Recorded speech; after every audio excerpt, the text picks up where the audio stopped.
हल्द्वानी में गुरुवार को हुए बवाल के बाद अब हालात सामान्य हो गए हैं। चप्पे चप्पे पर पुलिस फोर्स की तैनाती की गई है, साथ ही 4 कंपनी पैरामिलिट्री फोर्स भी तैनात की गई है। इसके साथ ही पुलिस ने अब तक 4 दंगाइयों को गिरफ्तार कर लिया है। वहीं बनभूलपुरा इलाके में धारा 144 लागू है। इंटरनेट सेवा आज भी बंद रखेगी और हल्द्वानी हिंसा के बाद पूरे उत्तराखंड में अलर्ट है और बॉर्डर इलाकों में पुलिस चेकिंग कर रही है। हल्द्वानी के हिंसा प्रभावित क्षेत्र के कुछ हिस्सों में सुरक्षा अधिकारी तैनात किए गए हैं।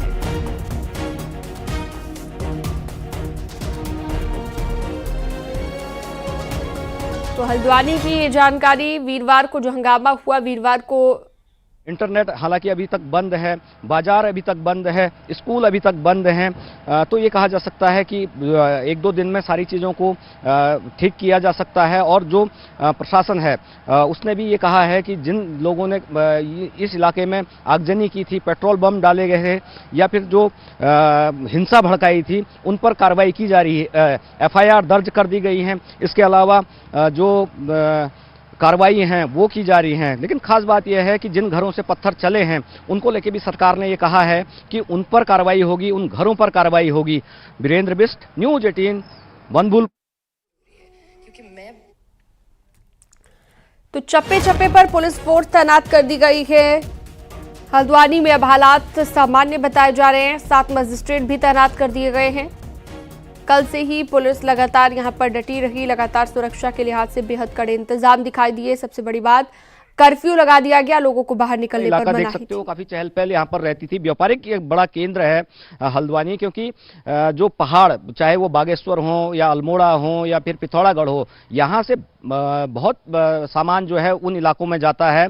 बाजार बंद होने से परेशानियां आम इंसान को यहाँ पर हुई हैं। लोग परेशान हैं कि किस तरह से उनको खाना मिल पाएगा, क्योंकि कई लोग इस तरह के हैं जो हैंड टू माउथ हैं, वो कमा के खाने वाले लोग हैं, उनको भी दिक्कतों का सामना करना पड़ा है। लेकिन जिस तरह से अब प्रशासन धीरे धीरे करके चीज़ों को शांति व्यवस्था बनाने पर लगा हुआ है और धीरे धीरे जो कर्फ्यू है उसमें भी ढील देने की बात आ रही है, तो लोगों में काफ़ी दिक्कतें हैं। सर, क्या परेशानियां हो रही हैं, क्योंकि बाजार वाला इलाका है, सब्जियां या तमाम चीज़ें लेनी होती हैं। आम जीवन तो अस्त व्यस्त ही है। जिनके घर में बाल बच्चे हैं, बुजुर्ग हैं, उनके लिए तो समस्या की स्थिति बनी हुई है।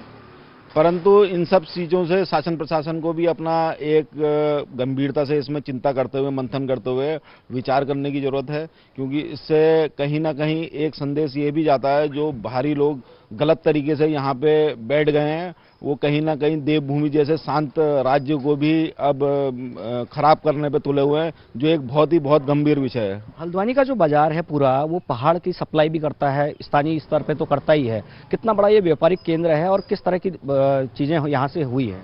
कुमाऊं की मंडी के रूप में हल्द्वानी को जाना जाता है, क्योंकि यहाँ से सभी रोजगार से लेकर सारी चीजें यहीं से संचालित होती हैं। तो कहीं ना कहीं एक दिन भी बंद होना अपने आप में बहुत गंभीर विषय है। पर स्थिति ऐसी बन गई कि उसमें कुछ करा ही नहीं जा सकता, उसमें कुछ अपने हाथ का कुछ था ही नहीं। ये देख सकते हैं कि जो पीछे पूरा बाजार है वो पूरी तरीके से बंद है, लोग घरों में कैद हैं, धारा 144 या फिर कर्फ्यू जैसे हालात हैं। जो लोग हैं वो काफ़ी दिक्कतों में हैं। जो पूरा हल्द्वानी है, ये पूरा मंडी है कुमाऊं की, यहाँ से तमाम जो सामान है वो पहाड़ों की तरफ जाता है। पिछले 3 दिनों की बात करी जाए तो अब तक करोड़ों का नुकसान जो है उसका हुआ है। लेकिन जिस तरह से अब स्थितियों को सामान्य करने की कोशिश की जा रही है, जो शांति व्यवस्था की अपील लगातार की जा रही है और कहा जा रहा है कि धीरे धीरे चीज़ों को ठीक कर दिया जाएगा। लेकिन जिस तरह के हालात अभी बने हुए हैं, बाजार बंद हैं, लोग परेशान हैं, तो ये कहा जा सकता है कि आने वाले दिनों में धीरे धीरे कर्फ्यू में ढील मिलेगी और उसके बाद जो चीज़ें हैं या बाजार हैं उनको भी उनको खोलने का क्रम जारी रहेगा। कैमरामैन। तो हमारे सहयोगी जानकारी दे रहे थे कि हल्द्वानी में अब हालात सामान्य हैं। चप्पे चप्पे पर पुलिस फोर्स तैनात कर दी गई है और आज भी इंटरनेट सेवा अभी बंद है।